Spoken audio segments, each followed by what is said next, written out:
It was an emergency that hit a lot of people hard, not just here in the Valley, but around the country. Tomorrow is the 20th anniversary of the kidnapping and murder of 22-year-old UND student Drew Shadeen. It happened on the night of November 22, 2003. Shadeen was leaving work at the Grand Forks Columbia Mall when Alfonso Rodriguez Jr. abducted her at knife point. A massive search followed, but her body was found in a ditch 5 months later near Crookston as snow started to melt. She had been sexually assaulted, beaten, and stabbed. A rope was tied around her hands and neck. A shopping bag had been placed over her head. The medical examiner concluded that she had either died from a major neck wound, suffocation, or exposure to the elements. Rodriguez was convicted of her murder in 2006. That same year, Congress passed Drew's Law, which set up a national sex offender public registry. We want to run down the latest for you on travel impacts. Now, driving during this Thanksgiving weekend is going to be a busy one.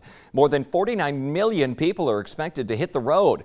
Tomorrow through Sunday will be the most crowded on the highways. The worst travel times projected to be tomorrow from 2 to 6 p.m., Thursday 11 a.m. to 3 p.m., and then Friday noon to 4, along with both Saturday and Sunday 3 to 5 in the afternoon. That means if you want to beat the rush, you better pack up and get going early in the morning or later at night. And there's going to be busy times at America's airports as well. More than 10 million air travelers have already passed through the TSA checkpoints since Friday. That's far ahead any pre-pandemic numbers. Nearly 50,000 flights expected to take off tomorrow. However, we all know that Mother Nature really can snarl air travel or even road plans. Most of the trouble that we have here is now looking like it could be to the south. Up in our neck of the woods, though, thankfully, it's pretty good right now. Meteorologist Lisa Green will explain everything you need to know, though, in our Fast Track forecast. Good morning, Lisa. Well, good morning. Yes, we are quieting down. We had that rain yesterday. That is moving on. There is some wind, and that's going to be probably our biggest factor in the coming days, is just dealing with the wind and some chilling temperatures as well. Looking off to the east, Fargo still dealing with some clouds right now, but you can see they're breaking up with that sunrise illuminating some of those breaks behind it. There are some places that are completely clear, like Devil's Lake and over in Jamestown, and we're clearing out in Grand Forks as well. But right now in Fargo, 32 degrees, so right at freezing temperatures. In that range where any of that rain we had yesterday, that's still kind of sitting there, maybe on your sidewalks, might freeze up here. So just watch out for some icy patches as you're stepping out the door. Wind out of the northwest at 18. It feels like 20. So there's a wind chill factor here this morning. Grand Forks clearing out. You can see a little star there on the horizon, and you can see 28 degrees right now in Grand Forks. Northwesterly wind at 15, and it feels like 17 degrees. So it is colder, and this kind of starts in general that cool down for us in the valley. And speaking of, we've got some quiet conditions in the valley on the radar and satellite map. Those clouds departing off to the east. And wind, this is our big factor again. We're seeing some gusts in the 20s in Fergus Falls, Bemidji, Jamestown gusting into the mid-20s. Northern Valley seeing some gusts in that range as well. Roseau gusting up to 29 miles per hour. So heading out to the bus stop for the last time today for a lot of students before the holiday. And it will be cool this morning, especially with that wind chill. Afternoon, lots of sunshine. That'll be nice. But temperatures don't warm up as much. We'll get to a high of 37 in Fargo. A slight warm up with a strong south wind on Wednesday. That'll be our big factor for travel, is that wind. And then the cold for Thanksgiving and heading into Friday.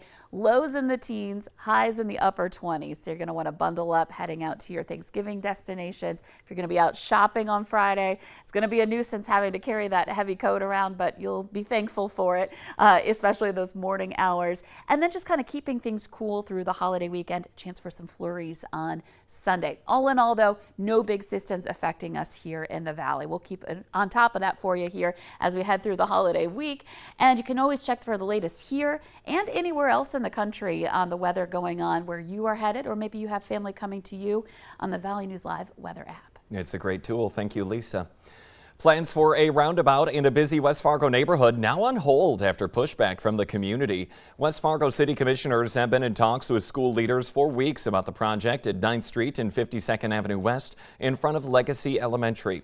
City officials will continue their research to see if the move would be beneficial for the area. In the meantime, the intersection will be made into a four-way stop to curb any safety concerns. You can likely say goodbye to the orange cones. We're nearing the end of November. That also means the end of road construction season. The Minnesota Department of Transportation says work on highways will be winding down over the next 10 days. Crews were busy, though, with 227 projects this year. Among them, the resurfacing of Highway 197 in Bemidji, resurfacing Highway 75 from Hallock to the Canadian border, and then culvert replacement along Highway 171, also from Hallock to the North Dakota border. One man is in custody following a hit-and-run crash that critically injured a woman in Mahnomen County, Minnesota. Police say it happened Sunday night near Highways 59 and 113 outside of Waban. Witnesses say they heard a woman screaming, then saw a black SUV drive away. Bystanders rushed 27-year-old Rainey Midbow of Lengby to the Mahnomen Health Center. Police later found the SUV in question and arrested 35-year-old Spence Building of Grand Rapids. He's now in jail for criminal vehicular operation and leaving the scene of an accident.